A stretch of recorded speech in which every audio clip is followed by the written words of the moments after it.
तो राजा रंतिदेव ने भगवान से निवेदन किया है कि हे प्रभु, भगवान का ध्यान किए, स्तुति करते हैं कि हे प्रभु, मुझे वैकुंठ जाने की आकांक्षा नहीं है, मेरे मन में वैकुंठ जाने की इच्छा नहीं है प्रभु।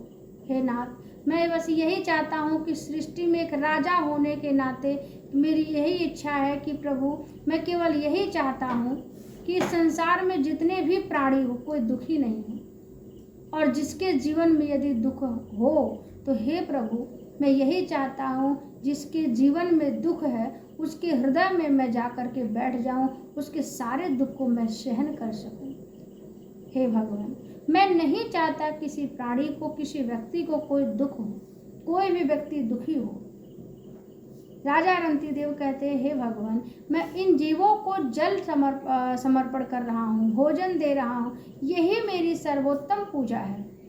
मैं कोई पूजा नहीं जानता, मैं कोई पाठ नहीं जानता। हे भगवान, मैं कोई कर्म नहीं जानता।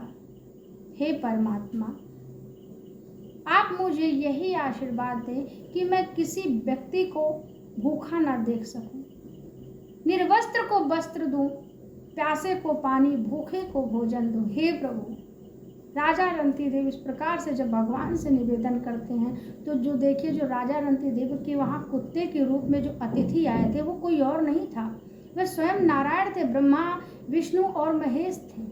जब इस प्रकार से भगवान से प्रार्थना राजा रंतिदेव करते हैं उस समय नारायण प्रसन्न होकर के बोले कि हे राजन, बताओ तुम्हारी क्या अभिलाषा है। तीनों देव प्रकट हो जाते हैं, बोलते हैं, हे राजन, तुम्हें क्या चाहिए।